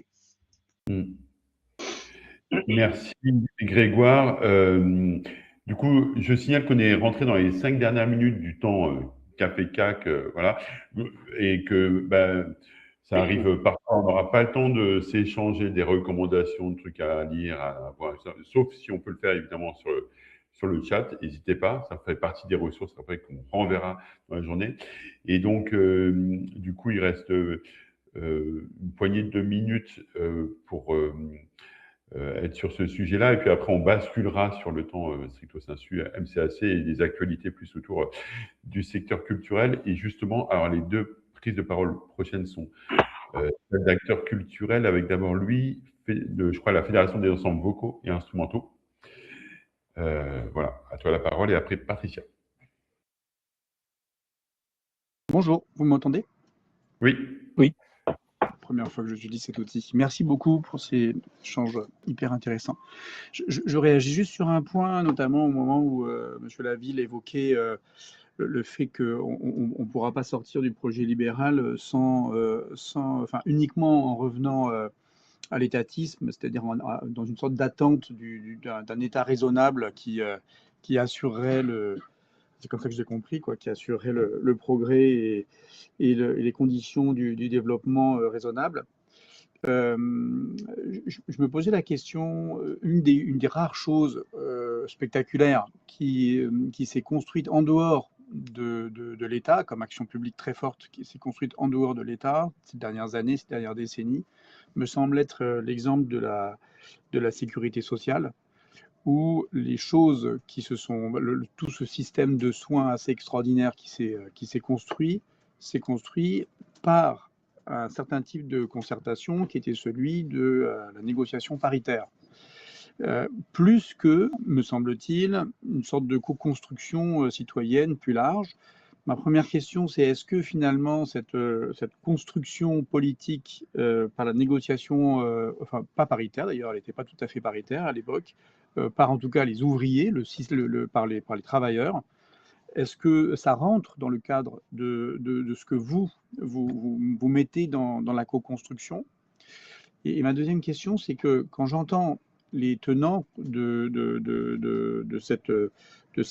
comment dire, de cette construction des politiques publiques par le monde des travailleurs eux-mêmes, j'ai l'impression que ils sont très attachés à ce que ce soit les travailleurs et non pas les citoyens, donc dans une acception qui serait peut-être plus largement une co-construction citoyenne plus large, qui intégrerait une diversité plus importante d'acteurs. Est-ce que je me trompe? Voilà, je voulais savoir si là, j'avais l'impression d'y lire deux logiques, moi qui me semblent être tout à fait compatibles, aller dans le même sens. Mais est-ce que justement certains acteurs ou d'autres finalement y mettent une différence de nature forte et les rendrait incompatibles? Merci. C'est une demande de cours en fait. Excusez-moi. Non, mais c'est très intéressant. Et alors, du coup, Patricia, si tu veux prolonger, et puis après, Philippe lève la main aussi, et on redonnera la parole à Jean-Louis et à Grégoire s'il veut, avant de vous laisser quand même le temps d'échanger sur les actualités. Mais Non, voilà. mais je pense qu'on peut poursuivre la discussion. Ça ne contraint pas trop notre MCAC. Merci Jean-Baptiste d'y être attentif. Alors, peut-être pour poursuivre dans les questionnements, moi, je réagis par rapport à ce que disait Jean-Louis, notamment du fait de l'intégration de la co-construction comme un outil qui puisse permettre de défendre cadre des droits humains fondamentaux, puisque tu disais que qu'il y avait un rapporteur de l'ONU sur les droits humains, et je me demandais à quel point il n'y avait pas aujourd'hui une alliance beaucoup plus forte et beaucoup plus solide à créer entre un champ de l'économie sociale et solidaire qui s'est beaucoup pensé à partir de la question des besoins et des initiatives qui répondent à des besoins sur les territoires, avec en effet un mouvement plutôt de défense des droits humains pour favoriser la légitimité d'une participation citoyenne à l'approche démocratique euh, qui, sont, qui est clairement affirmée dans le champ des droits humains. Puisque, par exemple, nous, si on prend pour ce que nous travaillons, notamment de manière importante au sein de l'UFISC à travers les droits culturels, il est identifié que la participation des personnes aux décisions qui les concernent et à leur capacité à intervenir sur l'organisation des modes de vie est aujourd'hui inscrite en fait dans ce qui doit permettre de mettre en place et d'exercer ces droits culturels. Ce qui ne peut nous apporter des arguments pour justement favoriser cette logique de co-construction. Je pense aussi aujourd'hui, par exemple, à la transition écologique qui doit pouvoir apparaître plus comme une entrée justement sur les droits fondamentaux, des droits solidaires aujourd'hui, les droits de solidarité que l'on connaît, peut-être plus qu'une entrée en effet sectorielle ou une entrée de transition par l'activité qui pourrait aussi permettre de favoriser cette approche d'une légitimité en fait du citoyen à participer de cette co-construction de politique publique. Voilà, donc c'était un peu cette question de l'articulation entre le champ de l'économie solidaire au premier chef et le champ des droits humains pour justement défendre la co-construction aujourd'hui. Et je crois que je laisse la parole à Philippe. C'est ça. Oui, je vais être très court, mais je voulais souligner le point qui vient d'être abordé tout à l'heure par, je sais plus qui c'est, mais sur en fait la construction de la sécurité sociale et aussi le processus institutionnel, enfin le cadre institutionnel de notre démocratie, les cadres avec la problématique de la légitimité en termes d'intervention. Et il s'avère effectivement que, alors comme on parle d'assignation des personnes, le fait que on ait une vision de la discussion et de la co-construction qui est quand même resserrée entre l'État et les organisations professionnelles, et notamment les processus paritaires. Et souvent, elles viennent prendre la main, en particulier dans le secteur culturel, sur la dimension plus large d'intérêt général, avec une vision bien évidemment restrictive et pas obligatoirement démocratique. Dès l'instant où on est sur cette entrée corporatiste, on va dire, au bout d'un moment. Donc ça, c'est un phénomène qui est très important à souligner. Et surtout, et ce que ça dit aussi par ailleurs, c'est qu'est-ce qu'on entend par citoyen, en fait, parce que on a des personnes, quand on parle des droits culturels ou des droits humains, on est sur la personne. Sauf que dans ces processus-là, souvent la personne est éliminée ou ignorée ou limitée par l'assignation et le rôle de représentation qu'elle doit jouer. Que ce soit l'élu, le technicien territorial ou technicienne, enfin, et chacun joue une sorte de posture liée à ce qu'il croit être sa légitimité. Et la dimension humaine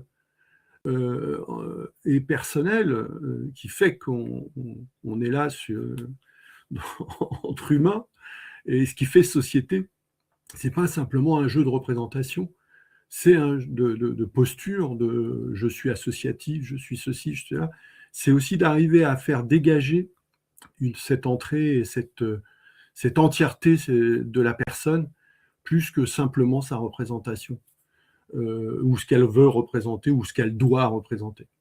Et on le voit bien sur un certain nombre de temps de co-construction, c'est souvent quand on arrive à faire avancer cette idée d'intérêt général qui dépasse et qui fait appel aussi à des problématiques d'humanité, c'est là qu'on peut avancer aussi. Donc c'est cette part-là qu'il faut aussi arriver à réveiller dans ce travail de co-construction. Ouais. Merci Philippe. Du coup, juste, j'ai mis le lien vers les actes du colloque final Netscape, mais je crois qu'il va falloir faire un colloque final, Jean-Louis. Il y a beaucoup de questions encore. Oui, il y en a pas mal. Ouais. Pour continuer la discussion un instant, mais sans la clore, bien évidemment, je crois que les négociations paritaires, pour reprendre le terme qui était employé tout à l'heure, elles viennent d'une société dans laquelle la conflictualité s'était cristallisée autour de l'opposition entre capital et travail, pour des raisons évidentes. Hein. Mais je crois que aujourd'hui, même si les oppositions de classe perdurent, il y a de nouveaux mouvements sociaux, comme on disait dans la fin du XXe siècle, mouvements écologiques, mouvements féministes, pour en prendre deux exemples, qui ont montré que la conflictualité sociale ne se réduisait pas à ce qu'était l'affrontement entre capital et travail. D'ailleurs, il me semble me souvenir de textes qui ont été publiés dès les années 90 dans les syndicats, montrant que le dialogue social, qui était celui de la négociation collective habituelle, devait s'enrichir et s'élargir à un dialogue civil. Donc je pense qu'il y a une nécessité à la fois de prendre appui sur ce qui avait été fait, mais de voir, comme le disait Philippe, que ça peut aussi se rigidifier en corporatisme. Donc en fait, si on reprend une lecture non étatiste, on se rend compte que même la sécurité sociale vient de la société civile, comme on le disait tout à l'heure, puisque sans l'expérience des sociétés de secours mutuels, on n'aurait même pas pu avoir la matrice de ce qui a été ensuite la sécurité sociale. Le problème, c'est que pendant longtemps, cette co-construction a été réduite par une sorte de régulation tutélaire dans lequel c'était l'État qui surplombait, État étant entendu bien sûr au sens de pouvoir public de manière générale, et effectivement, ça a produit aussi des modalités qui ne sont pas respectueuses, pour reprendre ce que vient de dire Philippe, des personnes dans leur intégrité. Hein. Et c'est pourquoi je crois que dans les alliances qu'il y a à trouver, Patricia a raison de souligner qu'il est important aujourd'hui de situer les combats de la co-construction, de l'économie sociale et solidaire des associations dans le cadre de la défense des droits humains, parce que je crois que c'est ça qui est mis en question par le projet que je rappelais tout à l'heure. Et de ce point de vue-là, il est important de revoir les alliances qui peuvent être faites, hein, et ces questions de la co-construction, aussi de la place de l'économie sociale et solidaire d'ailleurs, hein, peuvent aujourd'hui être réenvisagées, je crois, sous ce prisme-là, avec, je l'indiquais tout à l'heure, un certain nombre d'agences de l'ONU, avec le Bureau international du travail aussi, avec des interlocuteurs qui eux-mêmes sont en crise de légitimité d'une certaine façon. Hein, donc, par rapport à la difficulté de la situation, hein, c'est vrai qu'il est nécessaire, dans l'esprit qu'indiquait Patricia, de voir quelles peuvent être les alliances qui peuvent être développées. Et de ce point de vue-là, je pense qu'il est tout à fait possible, pour continuer sur le colloque suivant que Jean-Baptiste commençait à esquisser, d'avoir une discussion avec ces défenseurs des droits humains sur la manière dont il est possible de cadrer aussi la co-construction et l'économie sociale et solidaire sur cette défense qui est devenue essentielle.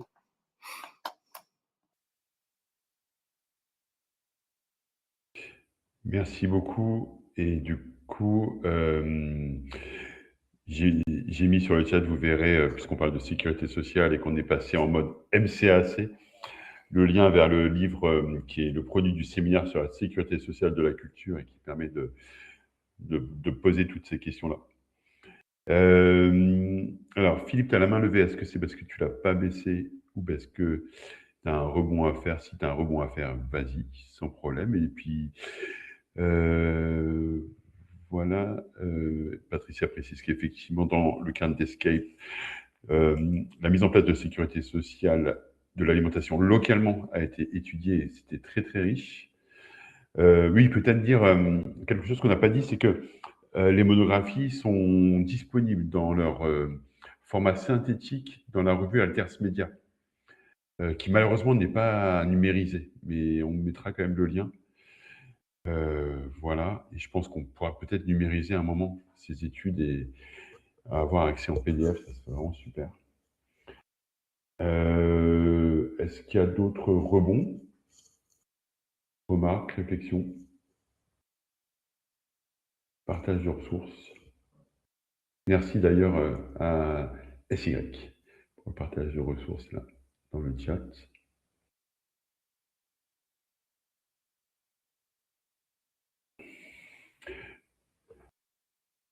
Je vous laisse un peu la main MCAC sur...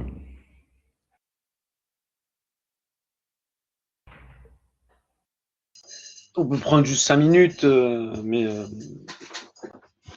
plutôt pour rappeler le prochain rendez-vous MCAC. Je ne reviens pas sur ce qu'est la MCAC, je crois que Patricia a présenté la chose en intro. Hein. Notre prochain rendez-vous, ce sera le mardi 2 juin. Et on traitera plus spécifiquement des situations, contextes plutôt territoriaux, régionaux. Remonter un petit peu de situation, voilà, impact des baisses, positionnement des DRAC, et un petit point aussi sur les COREPS, qui sont des instances de déclinaison, on va dire, territoriale du CNPS, qui est une instance de dialogue paritaire, justement. Et puis, Patricia, je ne sais pas si tu es toujours là. Oui, on a toujours en projet pour transmettre l'info aux habitués de la MCAC, la rédaction d'un courrier d'interpellation pour de la nouvelle ministre qu'on vous soumettra prochainement. Et puis peut-être redire que l'espace MCAC, plutôt autour du périmètre culture, mais très ouvert. Donc si ça intéresse des gens, même ici présents, de rejoindre les échanges au sein de cet espace, c'est possible. Hein. Je sais que Jean-Baptiste Ducac est souvent régulièrement parmi nous pour faire le lien avec les autres on va dire, espaces du champ de l'ESS. Donc non, après, pas forcément besoin de prendre un temps plus spécifique et plus long avec la dizaine de personnes de la MCAC qui est présente, mais plutôt se donner rendez-vous dans un mois, voilà, sauf si peut-être il y a des dernières remarques ou questions. Ouais, moi j'avais une question d'actualité pour le secteur culturel, en lien avec ce qu'on est en train de travailler évidemment sur l'Observatoire Liberté Associative et l'enquête conjointe menée par l'Observatoire Liberté Associative, mais aussi l'Observatoire Liberté de Création. Je vois qu'Antoine Cordier de la FEDELIMA, qui en est membre, est parmi nous, et aussi l'Observatoire des politiques culturelles. Peut-être un point d'inquiétude, parce que j'ai vu passer l'info du départ de Juliette Guettemant, qui était la haut fonctionnaire responsable des libertés de création, qui a mis en place le plan liberté de création, qui a permis, il me semble, vraiment des avancées très importantes, en gros, sur cette dernière année. Et est-ce que vous savez, enfin voilà, j'imagine qu'elle va être remplacée, mais est-ce que vous en avez la confirmation? Est-ce qu'il y a des infos par rapport à ça? Nous, ce qu'elle nous a dit, c'est que déjà, elle allait bosser pour toi, puisque du coup, elle prend un poste dans ta commune. Non, déjà, elle part satisfaite quand même du travail accompli, et notamment en léguant un dernier cadeau qui est un plan interministériel sur la liberté de création, qui est quand même un gros morceau, hein, puisque faire dialoguer et puis interpeller sur ces questions le ministère de l'Intérieur et le ministère de la Justice, c'était pas une sinécure, j'imagine. Quant à son départ et surtout son remplacement, ce qu'elle nous dit, c'est qu'elle sera remplacée tout de suite et qu'elle fera un tuilage et un accompagnement de la nouvelle personne, et qu'il fallait pas s'inquiéter. Voilà. Moi, je suis inquiet parce qu'on sait ce qu'on perd, on ne sait pas ce qu'on va trouver. Mais c'est comme ça. Et voilà, ça n'effacera pas tout le gros boulot et toute la dynamique qui est lancée.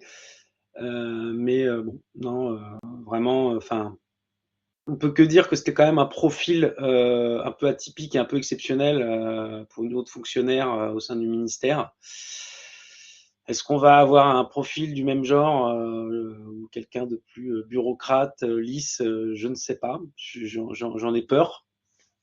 Mais bon, gardons le bénéfice du doute. En tout cas, il est bien prévu qu'elle soit remplacée. Enfin, c'est ce qu'elle nous dit. Il est bien prévu qu'elle soit remplacée, qu'il y ait un tuilage directement après son départ et qu'elle accompagnera la nouvelle personne et qu'elle sera sûrement très bien. Mais pour l'instant, là, c'est du discours, voilà. Mais on ne sait pas. Et ça, c'était il y a une semaine, donc je ne sais pas, peut-être d'autres gens ont eu d'autres informations plus fraîches. Moi, je n'ai pas d'informations plus fraîches à ce jour. Inch'Allah, comme disent les wokistes. Patricia? Je vais peut-être laisser d'abord Antoine parce que je pense que tu voulais réagir sur les libertés. Moi, je voudrais revenir sur la question budgétaire après.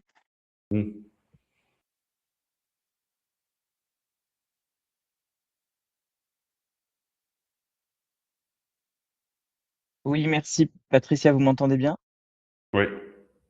Oui, c'était juste en réaction. J'ai pas beaucoup plus d'infos par rapport à Grégoire, mais je partage juste les inquiétudes qu'il y a par rapport à la suite de ce plan, notamment quand je vois ce qui se passe au niveau de certaines propositions de loi qui sortent, que vous avez dû voir passer, notamment sur la prolongation de la loi séparatisme, sur l'entrée, je sais plus comment, l'entrisme islamiste qui est assez inquiétante en termes de conséquences sur les libertés associatives que ça peut entraîner. Et je pense aussi à la proposition de loi sur les free parties qui porte aussi atteinte aux droits culturels des personnes. Et donc, on n'est pas directement sur des enjeux de liberté de création, mais en fait, quand même si. Donc, en fait, c'est un peu paradoxal ce plan ministériel qui va devenir interministériel.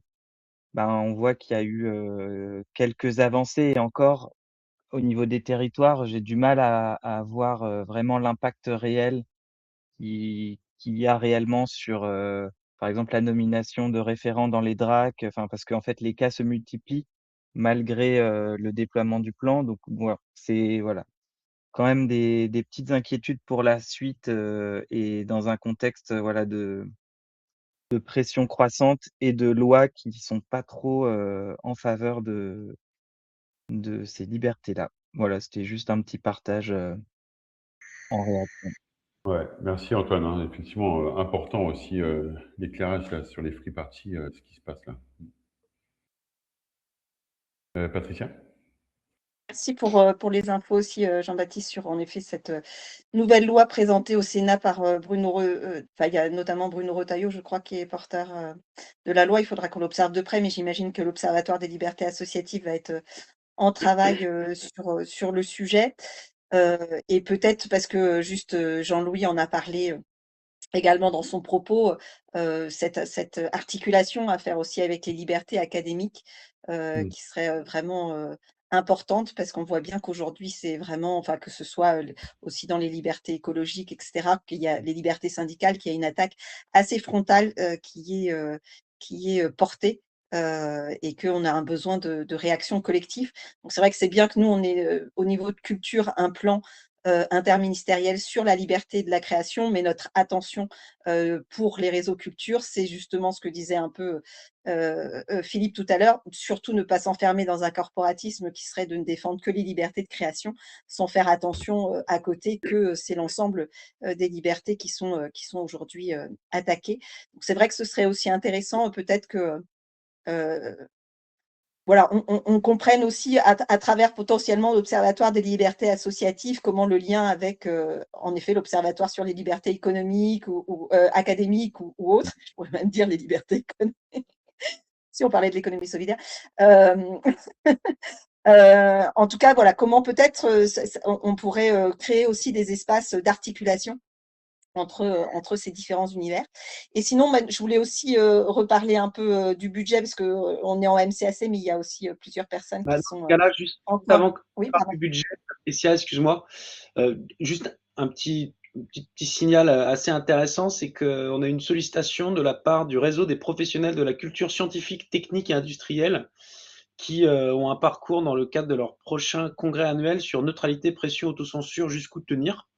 Et là, on est typiquement sur la question des libertés académiques et éditoriales et qui nous ont interpellés en voyant passer l'enquête. Donc, ça peut être un point justement de rencontre avec cette thématique-là qui sera à creuser et je pense que ce serait bien d'y aller peut-être à une ou deux personnes de l'Observatoire des libertés associatives pour créer du lien en ce sens. Voilà, c'était juste pour dire qu'il y a des opportunités de faire se rejoindre ces enjeux. Pardon, et je te laisse poursuivre. Excuse-moi, Patricia. Pardon, c'est moi qui vais un peu vite, alors que ce sujet des libertés, il est en effet à la fois fondamental et très large. Mais voilà, c'est très intéressant en effet de voir qu'il y a des passerelles qui se mettent en œuvre.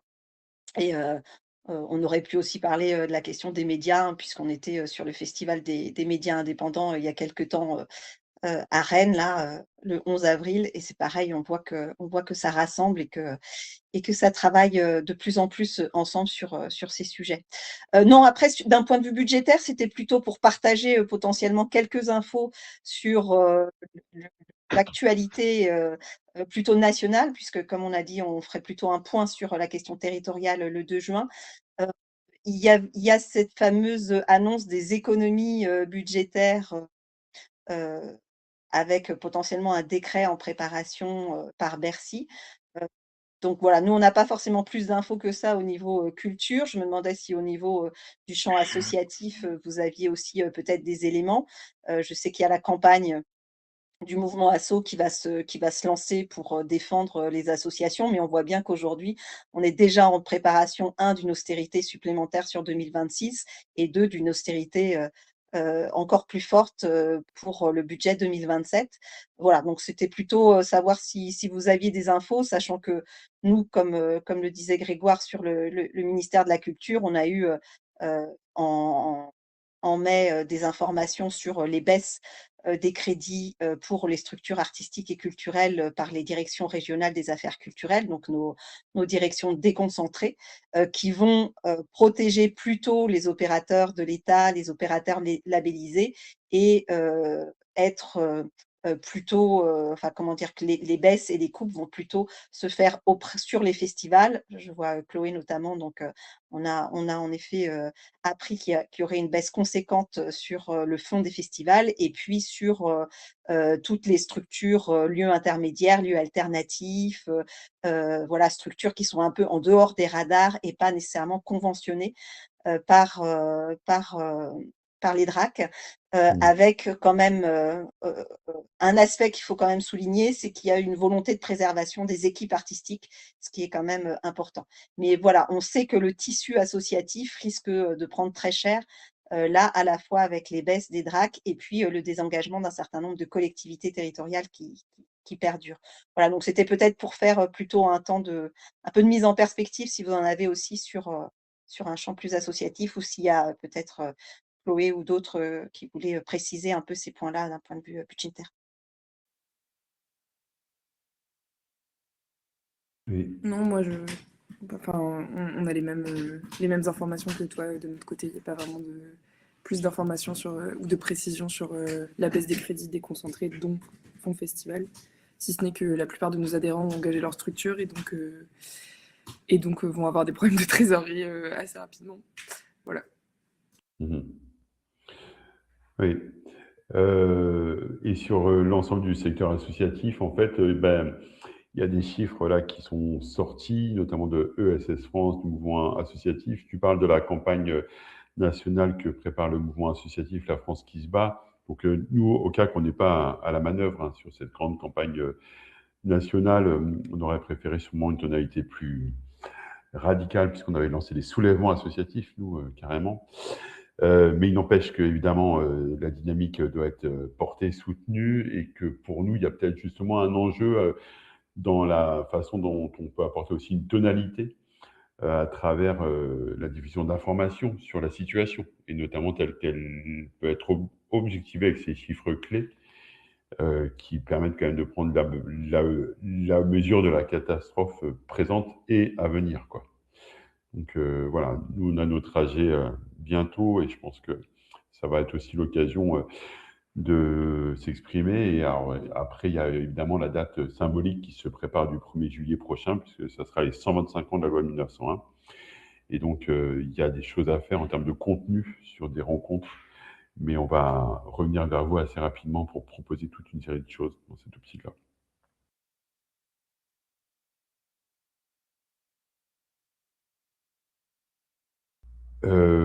Voilà, on est pas mal sur le timing. Je vois 10h59 à mon horloge, moi. C'est le temps de la dernière. Ouais. Voilà. Ah, pardon, j'avais pas baissé ma main, mais je ne voulais pas reprendre.